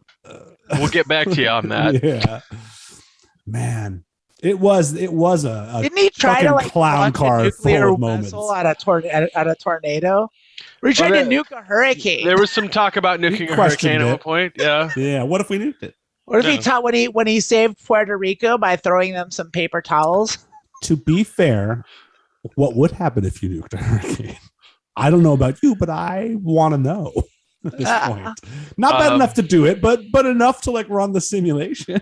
So When he served the NBA championship team McDonald's in the White House. stale cold McDonald's. Yeah, because no one gets fresh to go McDonald's. That's not. Yeah, once it's on a table in a pile, you know that McDonald's is old. Yeah. Yeah, It's basically that's a pocket. photo op That's McDonald's. a pile of pocket burgers, is what Yeah. that is. Yeah. Like it's never going to taste as good as it did when it was hot, but it's not going to look any different for months. And that's just facts. You can dissolve a tooth in 24 hours in a McDonald's hamburger. and slander. I saw a thing. Okay, I saw a thing. It was like over Christmas time. Bible. What about And like, Kafifi? It He's feels up like a there. decade ago. Yeah, Kafifi was up there. That was solid. Kafifi was good. when he was just like night terror tweeting in the middle of the night, just nonsense. Like, Kafifi. Those are good times. That was early. Those were good times. I saw a thing where Mariah Carey did like this whole thing where like she had her whole like brand that she was doing. It's like, I dedicate my whole time to making these like these homemade quilts, which a company does, of course. But like one of the things that she did was she got super into this McDonald's ad campaign that she was supporting. She was like, I just love McDonald's and I'm really glad to partner with McDonald's for this thing. And then like she was asked in like an interview, and then I don't even know if it was staged or not, but it was just like, well, what's your favorite thing off the McDonald's menu? And she said, the classic cheeseburger. That's what Mariah Carey eats at McDonald's. She goes to McDonald's. She's like, I'll take one plain cheeseburger, please. Hey, it's a classic for a reason. I mean, yeah. That's Mariah Carey's favorite McDonald's menu item. What about buying Greenland? Buying Greenland was good. But that's, to be fair, What about that? Yeah. and not in defense of the Trump orb, administration. the Saudi orb. Oh yeah. Buying Greenland, glowing orb was good. Buying Greenland is an old idea that the U.S. has kicked around for decades and decades and decades. A stupid idea, but one that you can give some credence to in the idea that like the environment's going to collapse and Greenland will be a whole different place. And that Northwest Passage is going to look really valuable. How about the time that he reenacted that like 1886 mining law that let you like stake a claim? I don't remember that. He did. Like he made it like he like brought like this like old school 19th century mining law back into effect. Where it was when they were selling off the public the national parks in Utah, and like there was like anyone could just go like take some stakes, and like if you put the stakes in the ground, that was your land. like that happened. Bada bing, bada boom, you got some land. Yeah.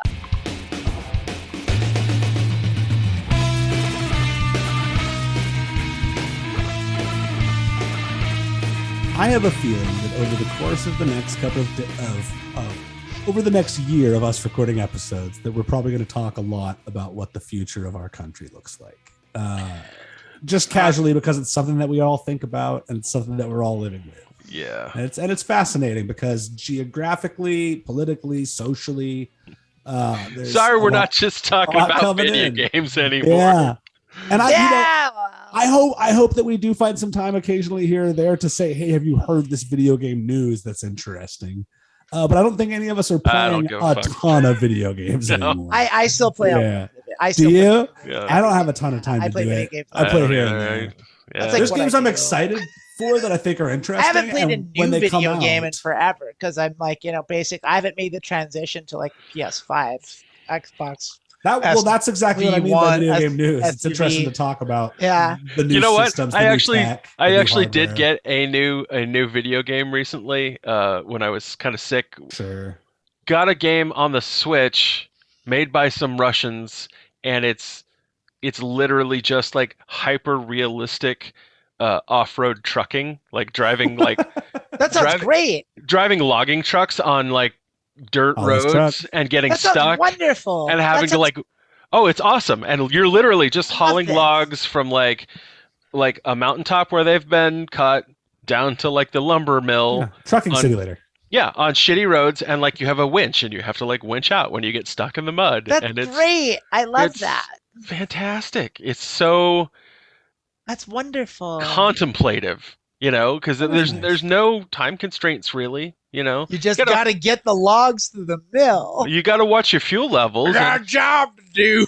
Sometimes there's long distances, and you gotta plant you gotta hook up a cistern full of diesel and park it like midway on the mountain between like the job site and the lumber yard, so you can refuel. But that's just basic logistics.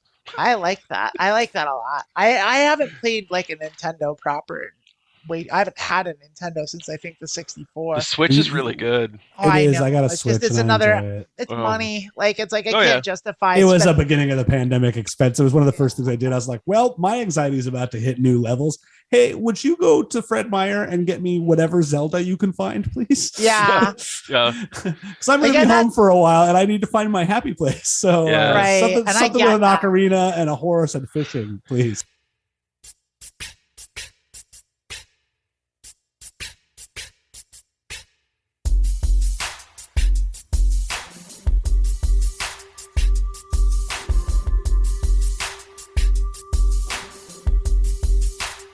What VR is right now isn't something that everyone's going to want to do or has the time or energy to do. Well, that's the other thing is you have to set it up. Like Mhm, you it's have a to whole thing. invest in it. Yeah. Like you have to set it up. You have to have your water there. Like Yeah, you can't move like the coffee can't table out of the move. way. Yeah, you gotta set. You have to have space in a room. You have to calibrate. This is the same all reason your I never got stuff. into a lot of the Wii stuff. Like- And you where, have to- Yeah. It's just I don't have. You the also have space the and like time.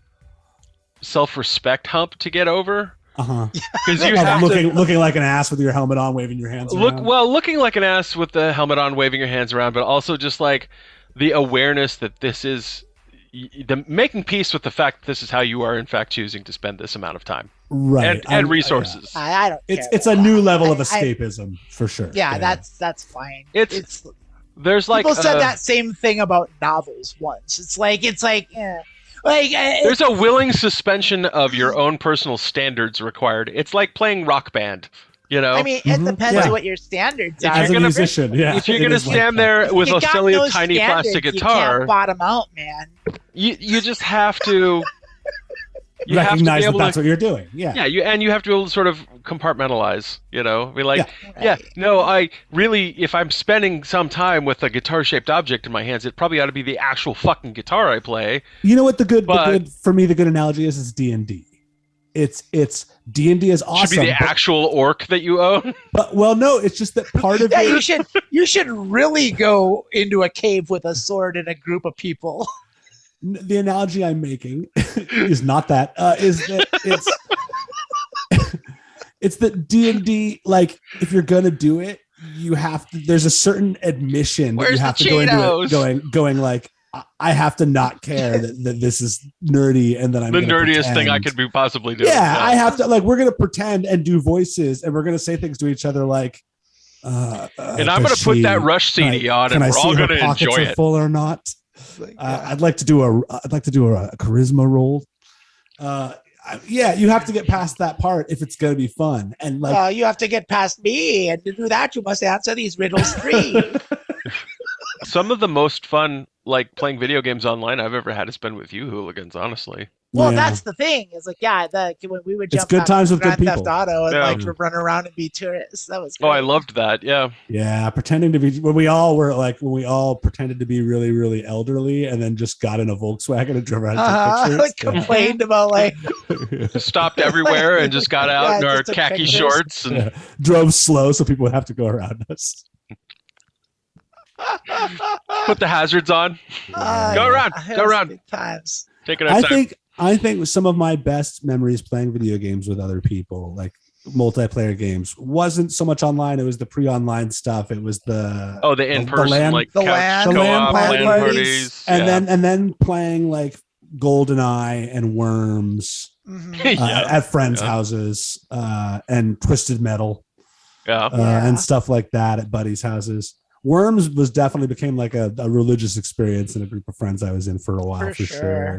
Yeah. And so I did remember- GoldenEye to some younger degree. But Yeah, I remember the first like time we had like a real like LAN party with like Halo, the original Halo on the original Xbox. Like Counter-Strike we hooked up days. 3 Xboxes. Oh, yeah. We hauled in like I think 3 CRT TVs and 3 Xboxes into our Nice. living room when we lived in Weibarger, and like Yeah. we And hooked you them felt all like up you were with on like fucking with NASA. USB with Yeah. like It was that with you were in the USB Matrix. cables. we had so much fun. Yeah. Like Yeah. 7 You of were us. and, like, bleeding it was Mountain just- Dew. Oh, it was so Well- good. It was so good. Adam and I mean, I was friends with Adam in high school, and so Yeah. we were Adam playing- is that guy. he is that guy, and like Yeah. his dad helped us set up like a LAN of like 486s playing like Duke Nukem 3D and Doom and Quake 1, like The old early days of school, yeah. FPS, yeah. Yeah. In fact, I still have Adam and I took a copy of Quake 1 and replaced a whole bunch of the sound effects, and it's pretty spectacular. And I might have to just record some gameplay video at some I feel point. like you showed us that. I think so. It Yeah. I don't sounds remember it's seeing ringing a bell. this. I haven't seen it. Saw the best movie I have seen in years the other night. Have y'all seen Beer Fest? The Wilder People? No, but I even heard hear of it's it. fantastic. Oh my god, it is so good. Like it's Give us the elevator pitch. I haven't seen like a truly great comedy drama whatever like movie in years. So this was Taika Waititi's breakthrough movie. Set in New Zealand, it's I forget the actor's name, the young heavyset kid that's in a lot of Taika Waititi's stuff. It's kind of his muse. But he's sort of like a juvenile delinquent kind of a thing. He's in like the foster system in New Zealand and gets shipped out to a farm like in the outback. And it's a lady and her husband. I'm not sure the actress's name who's the lady, but she requests the kid to come out and stay with him as a foster child. The husband is a very grumpy, grizzled, taciturn Sam Neill with like a giant beard. And it's like, I don't want to give away too much of the plot is the thing, because like it's a delightful movie, but it's not what you expect. It's from not what you. It's way more than you expect. It has some sort of magical realist elements to it. It's also got some of the like whimsicality and sort of like shoebox diorama stuff that you get from like a Wes Anderson movie. Speaking of which, but Taika Waititi is a fantastic storyteller. Oh yeah, it's funny as fuck. It's by turns like a wilderness survival adventure and like a screwball like coming of age story, father son bonding comedy, and then like a badass action movie for a stretch. It's really good.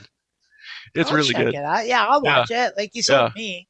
Like I haven't seen. I heard I was informed that the latest Wes Anderson movie was also really. It is quite good. Yeah. I haven't seen it either. I don't remember what it's called. Jabe told me about it.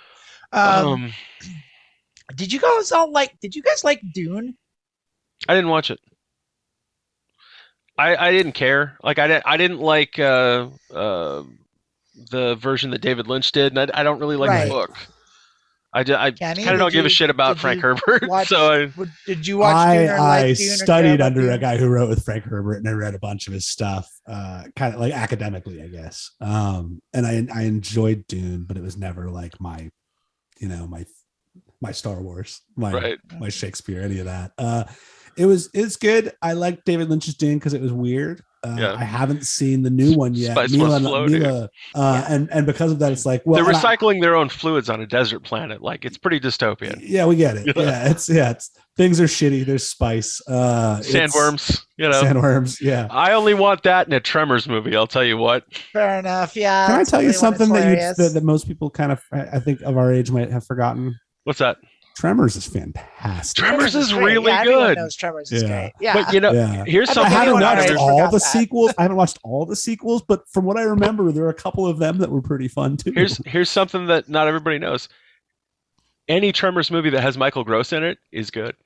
Yeah. Huh. All right. Yeah. All right. Like Tremors 5 is good. All right. Yeah. I'm gonna give that a check. Not as good as the original. Like they're low budget.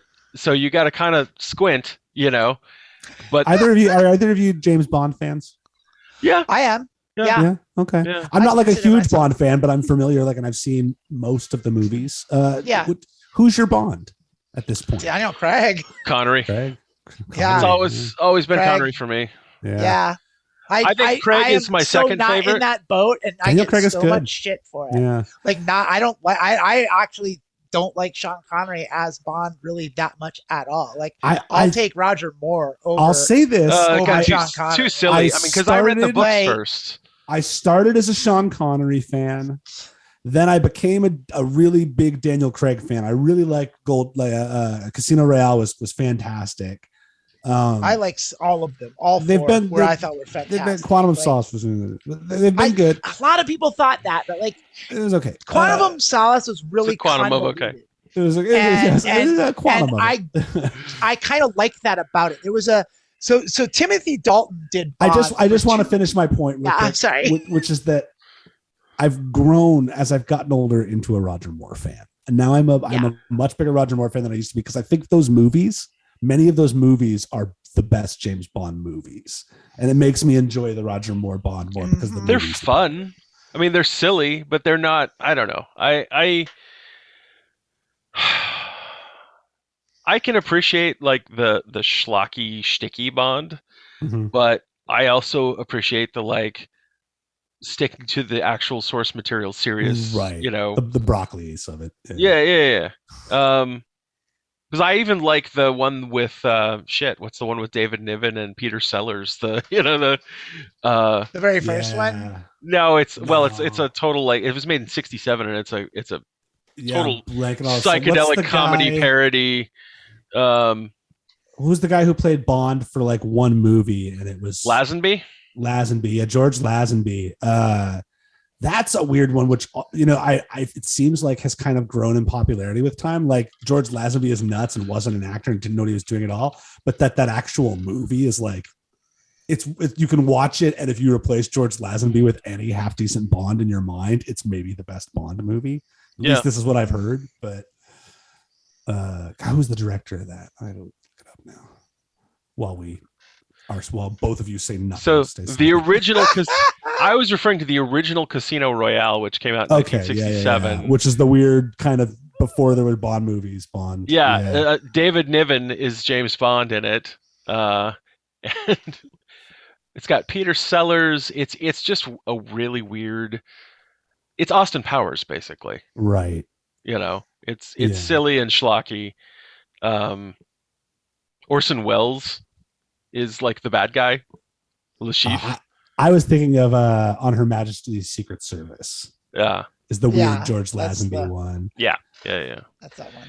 I mean, they all have strengths. Like Timothy Dalton, I felt like never really got an adequate run because he was probably the most like until Daniel Craig. I think he was probably the most like cold-blooded killer Bond. Yeah. Kind of. He was also because they made two movies with him and they were wildly different. Yes. Yeah. And one was early 80s and one was late 80s, and like they're indicative of that. And the reason that I brought this up is because the late 80s one is like just a straight late 87 action, License to Kill, is machine guns, like Miami Vice, like bad guys going like explosion fest, ridiculous, over the top 80s nonsense. The other one, which was like earlier, like 83, 84, like was like more like heady Bond, kind of like Quantum of Solace, where it's like I didn't like it at first. I had to watch it like 3 or 4 times to like understand what was going on. It was very convoluted, but once I did understand what was going on, it was like, oh shit, this is a really good movie. And another movie, like whole series that's like that for me, is the Bourne series, like Bourne Identity, Bourne Supremacy, all that stuff. I only watched the first one. Born on the 4th of July. I didn't care enough to watch any of the other ones after that. That's the thing is Born on the Bayou. You can't if you just watch it once. Like you have to like watch them over and over again and then you get them. And like you have to do that, and you have to do that while you're like manically like connecting pictures with string on a wall. Charlie from It's Always Sunny. Look, you're not going to enjoy it until the 7th season, but it's Yeah, really drinking- worth watching. Drinking cups of man. coffee and Yeah. like smoking straight golden out of a cigarettes. pot. And just like Yeah. So ah! Timothy Dalton was in The Living Daylights in 1987. Living and Daylights. That's and the one. Licensed to Kill in 1989. So they were 2 years apart. Not so much Okay, early maybe I and was. late. So Living but, Daylights is the one that I was thinking of. That but I they were liked. wildly different movies. That's the Wildly one I think different where his movies. wife gets killed and he just goes on like a personal vendetta rampage thing. And Yeah, it- another That's one the that second one. That's the is it? License to Kill thing. I don't know. I think. Well, here's See, a- that's the thing about here's those a Bond question, movies though. is some of those kind of really, really mediocre Bonds were in great movies that would have been awesome if they had had Roger Moore or Sean Connery or Daniel Craig in them. Yeah. Well, here's a question. So is So- Daniel Craig officially done? I'm He's sorry done. to interrupt. He's done. done. That's Yeah. what I thought. Like, and he had a great run. I mean, almost He did. 20 years, really. But so, like, who do you think? What kind of a next Bond do you think is coming? Down I the was pipeline? hoping for Idris Elba, but I don't think they're going to go with them. No. Who was it who was in the movie, in the last Bond movie? Well, I haven't seen it, but wasn't there a woman who was in that it was implied she was taking over as The 007? Monty Penny girl, maybe. I don't know. I don't remember the last one. I don't know. The one with the one with Moriarty. Like, Moriarty. No, that's an yeah, interesting. he was the actor Moriarty who- in Sherlock. Yeah, he was yeah. the bad guy. That's an Yeah, interesting I can't thing, remember though, his is name. seeing the James Bond series and sort of mythology and characters turn into another Sherlock Holmes or one of these intellectual properties where it can be reinterpreted and reinvented, from all these different angles and perspectives, and you can have a very dark and serious version and a very Mhm. hip and modern version and a silly, goofy, Yeah. where it becomes sort of like a cultural archetype that gets reworked. Yeah. Yeah. Lashana Lynch was in the last Bond movie, and I had heard that there was it was set up for her to take over as Bond, but that maybe they were still, she was set up to take over as 007. Too many white We're conservative men. I know it complain. It's sounds you like can't a good have Bond idea, girls. but we did Like, some so- testing. yeah, you can't. Yeah. So, okay, setting aside that it would be nice to see some diversity in the casting of the role, Okay, we're going to set that aside. as a hypothetical, Okay. because I know it's a very on the nose in those terms suggestion, but in the context of the traditional Bond is a white guy vein. Okay. Henry Cavill, I I think, don't know would who be a that is. hell of a James Bond. Henry Cavill played Superman in the stoic ass dark Justice League Zack Snyder films Oh, and stuff, and he's the Witcher. Is Henry Cavill? Okay, I didn't see those, but like, Did you see Man from Uncle? Yes. No, I never saw Man from Uncle. Man from Uncle is a underrated, fun. fantastic, fun little Yeah. action movie, and Henry Cavill is essentially like a really fun, sort of lighthearted Bond. Yeah. Yeah. And yeah, Henry Cavill would be great. Well, I know what he Good- looks like. good-looking I know what British I guy, know what yeah, the yeah. Witcher guy looks like. So Yeah. it's like, If you're looking I- for a good-looking British brunette, Henry Cavill has those qualities. Yes. Certainly, yeah, Yes. and he's charming and a good actor. But I do see. I mean, I get that every single franchise or IP out there right now is trying to figure out how to diversify and take a better angle at things to a degree doing where I that get for that the it can sake become of doing cliche. it is a little cringy. Well, and But, That like, said, that's the thing, too, it's like- not for the sake of doing it. That's the point I want to make, is that sometimes yeah, it's a little cringy because opening up it's happening all the the time. opportunity is Sometimes, fine. sometimes you have to Like, kick yeah. that door open in like kind of an obnoxious, like, yes, we're here sort of way, Right. and then let it.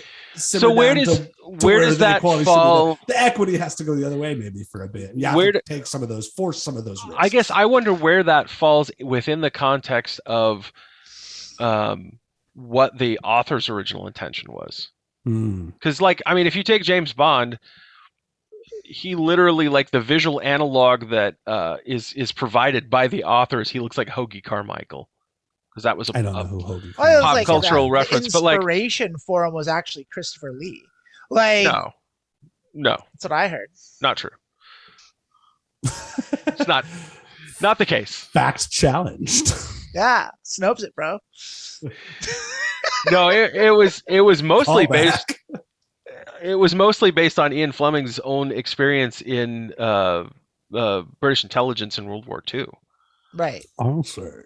But the physical appearance of the character is described. So like I'm gonna just real quick for shits and giggles, just so you have a reference here. Both Like- shits and giggles.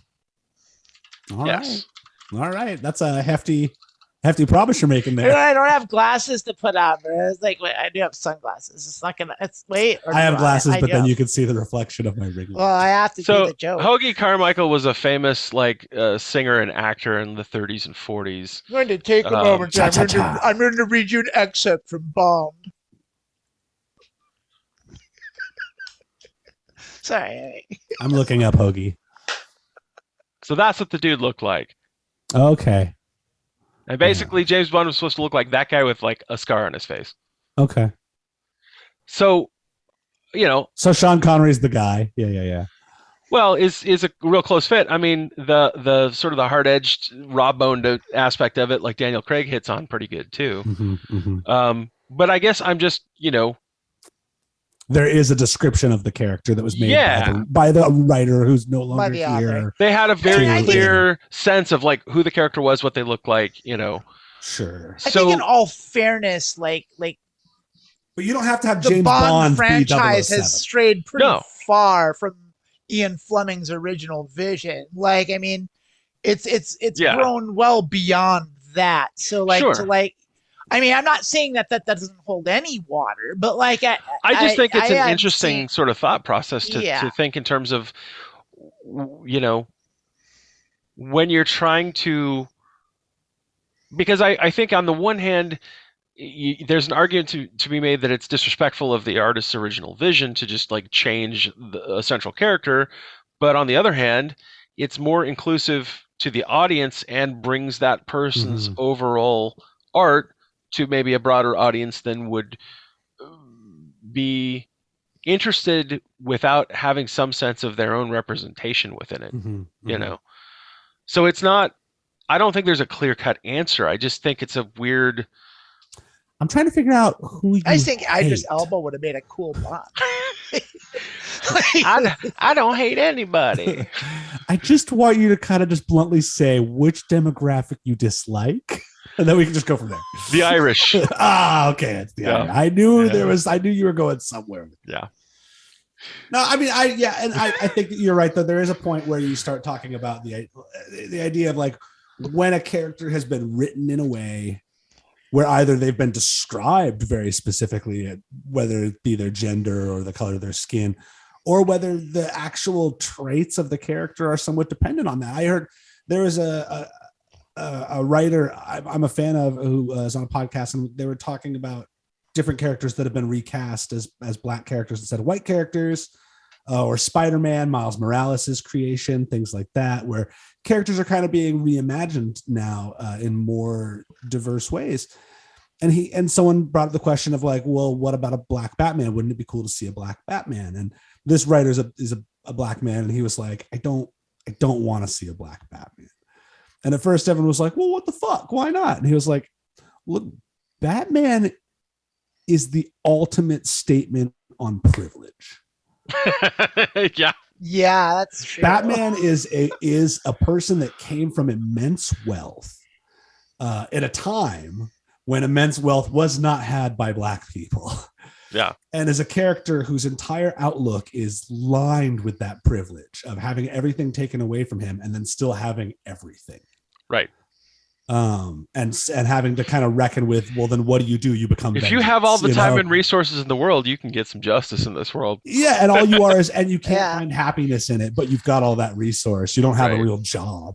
Right. Well, there's a You whole know? leftist diatribe about all of Batman and like all that stuff. It's like Right. yeah, if you want to go Who's down Batman's that fascist? the left, Yeah. the communist rabbit hole, like it's like you can get. We don't pretty want a far rich down. guy It's like- taking crime into his own hand. right, at exactly. all, It's yeah. like, you know, how much Yeah. more. Yeah, you know, Bruce Wayne's money, if we just taxed him, could have done a lot better than anything Batman ever did. The point he was making, I guess, was that he was like, he was like, You're saying we Spider- should wane the swamp? Yeah,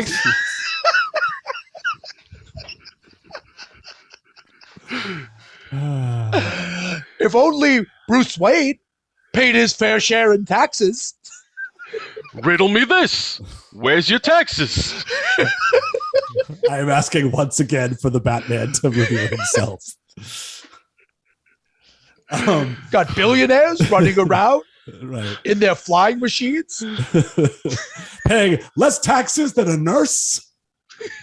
Do you have a batarang? I do not I have have a this batarang. question. How much did Wayne Corp pay in taxes last year? Less than your average secretary. The real Joker out there is Jeff Bezos. And the joke's on us, the American people. Mittens meme. Oh, Yeah, Bernie Sanders. I don't know, but to He your should be point, there are president. times when things are authored in a certain way where it is important to the context, whether it's because that character needs to be black or needs to be white or needs to be a woman or needs to be a man for the character to make sense. Yeah. But I think it's also an easy scapegoat for people to often use things like that to say you can't make Superman gay. You can't. Well, make so this, many that. people. Yeah, you can. Superman is gay now. There's a It's Superman been done. story. Yeah. Not talking about whatever you're Googling at the moment. I'm talking about comic books. For the record. If you want to see a gay Superman, you don't have to dig real deep into the web. Oh. Delete. Say goodnight, Gracie. Good night, Gracie.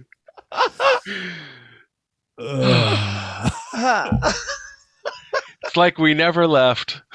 Nah, you give us 2 hours and a little bit of time and a little bit of effort, we can certainly find a way to eventually talk about race And gay Superman. and gay Superman. Yeah. I mean, yeah, what podcast is complete without a gay Superman? It's like the bookends. It's where you start and it's where you start and where you end. Gay Superman. Gay Superman. It's just it just wraps it up in a nice little package. Well, I think like that's my kryptonite. yeah, I'm glad we're back. Me too.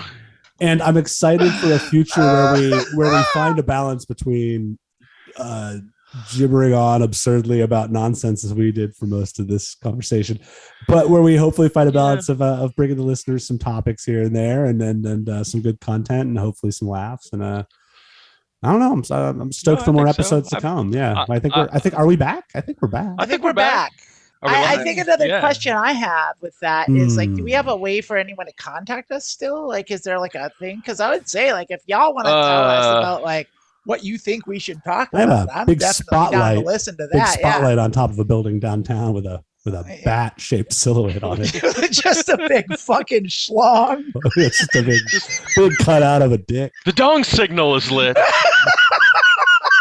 It's just a big dick. Quick, to the cock wing. It's just a cock and balls like going across the. I think Ace and Gary has been done already. I am nuts for that idea. The big U is the gay duo. I don't think there's anything ambiguous about it. All right, Gary, so grab my belt. So pretty much for the purposes of show housekeeping here, we are more or less just content obscura these days. There may be some console obscura, deep cuts occasionally if we're getting silly and we want to talk about video games a little bit. But mostly we'll be talking about everything else. But in order to get in touch with us, consoleobscura@gmail.com. That's console obscura, all one word, @gmail.com. Maybe there's things you want to hear us talk about that we can maybe talk about or ignore. Or not talk about. You can tell us specific things. Yeah, tell us. Tell us. We wish that you guys would stop talking about. Would you just shut the fuck up about? We'd like to hear less about canals. Yeah. Not sure where you're going with the whole geography episode, but not really on board. You seem I don't care about no ignorant. rivers in Syria. And you forgot about the Tigris, giving the Euphrates all the attention here. It's the Danube. And it now connects all the way with the North Sea. It's the Hudson. Yeah. Lower Wacker Drive. Love you guys. All right. Until next time, I've been Ian. Until next time. I'm Wiley. I'm still Kenny. Glad to hear it. Bye bye, everyone. So long.